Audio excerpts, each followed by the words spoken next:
अखंड शांति उसे कहते हैं जहां पर खंडन ना हो। वो है परम शांति, परम आनंद, वही है अखंड शांति। और अखंड शांति उसी के जीवन में घट सकता है जिन्होंने अपने जीवन में अपने भीतर उतरा, जिन्होंने परिधि से केंद्र की ओर आया, जिन्होंने संत का जीवन जिया, जिन्होंने होश पूर्वक जिया अपना जीवन, उसी के जीवन में अखंड शांति प्राप्त हुआ। और ये हर व्यक्ति को जरूरत है, लेकिन व्यक्ति भूल करके बैठा है कि शांति बाहर है, अखंड शांति बाहर है। क्योंकि जो अशांति का तरंग उठ रहा है वो आपके भीतर से ही उठ रहा है।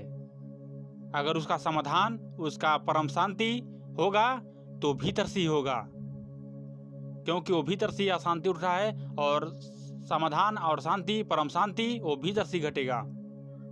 इसलिए अपने भीतर उतरने की जरूरत है, अपने भीतर स्थिर होने की जरूरत है, अपने भीतर ठहरने की जरूरत है, अपने भीतर परिधि से केंद्र की ओर आने की जरूरत है। ये संसार जब तक है तब तक आप इसमें लिपटे रहते हैं, और एक अंत समय में ये अनुभव होता है कि हमने जो संसार में खोजा, जिसको संसार में हमने समझा ऐसे ही शांति है, बल्कि ये गलत निकल गया, ये गलत साबित हो गया। उसको अंत में समझ में आता है, और उस समय भी रोने लगता है, वो उस समय भी तड़पता है। ऐसा न हो आपके जीवन में। इसलिए वह स्थिति आने से पहले आप समझ जाइए अपने जीवन में वो परम शांति, वो अखंड शांति, वो आपके भीतर से ही मिलेगा, आपके भीतर से ही प्राप्त होगा। होगा कब? जब अपने शरीर को साधेंगे तब, अपने शरीर को स्थिर करेंगे तब, अपने मन के तरंगों को मोड़ लेंगे तब, अपने मन को शांति बना लेंगे तब, अपने मन को साथी बना लेंगे तब। यह अनुभव हर व्यक्ति के जीवन में घट सकता है। यही जीवन, यही अनुभव हर संतों ने किया, हर संतों के जीवन में घटा। ऐसा नहीं है कि केवल संतों के ही जीवन में घटेगा, हर व्यक्ति के जीवन में घट सकता है। लेकिन हर व्यक्ति जब अपने भीतर उतरेगा तब, एहसास करेगा तब। इसलिए हर व्यक्ति को अपने भीतर झांकने की जरूरत है, अपने भीतर उतरने की जरूरत है। जिस दिन वो उतर गया उसको परम शांति, अखंड शांति प्राप्त हो जाएगा। और जब भी प्राप्त होगा वो आपके भीतर से ही होगा, बाहर से नहीं होगा। क्योंकि बाहर का जो शांति है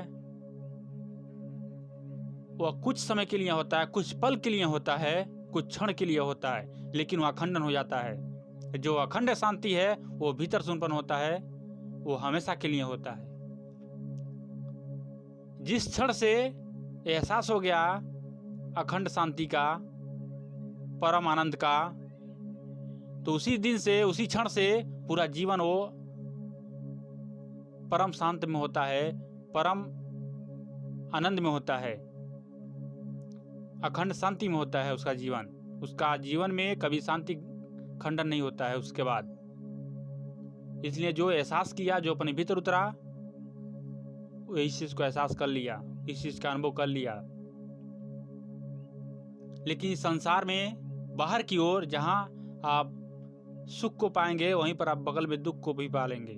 क्योंकि सुख और दुख दोनों एक ही सिक्के के पहलू है, दोनों एक ही सिक्के के दो पहलू है, दोनों एक ही भाई हैं। जहां सुख है वहीं बगल में ही दुख मिलेगा, जहां दुख है वहीं बगल में सुख मिलेगा। लेकिन सुख और दुख से परे की यात्रा है शांति, परे की यात्रा है परम आनंद। सुख और दुख से परे की यात्रा है आनंद का, परम आनंद का। इसका एहसास करने की जरूरत है। जो ये भौतिक सुख है ये परम सुख नहीं है, परम आनंद नहीं है। ये क्षण भर के लिए है, कुछ सेकंड के लिए है, कुछ मिनट के लिए है। लेकिन जो अखंड अशांति है, जो अखंड परम आनंद है, वो आपके भीतर से ही मिलेगा, उसका कभी खंडन नहीं होता है। उसको आज तक कोई खंडन नहीं कर पाया। जिसने उसका एहसास किया वो हमेशा आनंद में जीता है, वो हमेशा होश पूर्वक जीता है, उसका जीवन ही होश पूर्वक होता है। इसलिए अपने भीतर उतरने की जरूरत है, इसलिए अपने भीतर एहसास करने की जरूरत है, इसलिए अपने जीवन को समझने की जरूरत है। और यह हर व्यक्ति के जीवन में घट सकता है। ऐसा नहीं है कि केवल संतों के ही जीवन में घटा या महापुरुषों के ही जीवन में घटा, आपके भी जीवन में घट सकता है। महापुरुषों ने, संतों ने अपने भीतर लौटा, अपने भीतर एहसास किया, तभी उनको ऐसा एहसास होगा, अनुभव होगा। वैसा ही आपको भी एहसास करने की जरूरत है, अपने भीतर उतरने की जरूरत है। तो अखंड शांति आपके ही भीतर से मिलेगा, वह परम आनंद आपके ही भीतर से मिलेगा। जहाँ सुख और दुख से परे ही उठ गए या परे की यात्रा कर लिए, वही अखंड शांति है, वही परम शांति है, वही परमानंद है। संत हमेशा परमानंद में जीता है, संत हमेशा होश में जीता है। तो अखंड शांति के लिए हमें अपने जीवन को समझना पड़ेगा, जीवन में स्थिर होना पड़ेगा। अपने शरीर को साधने की जरूरत है, अपने शरीर को स्थिर करने की जरूरत है, बैठने की जरूरत है, उस परमात्मा को लखने की जरूरत है। उस परमात्मा को लखाने वाला आपके भीतर ही सद्गुरु मौजूद है, उसके सानिध्य में होने की जरूरत है।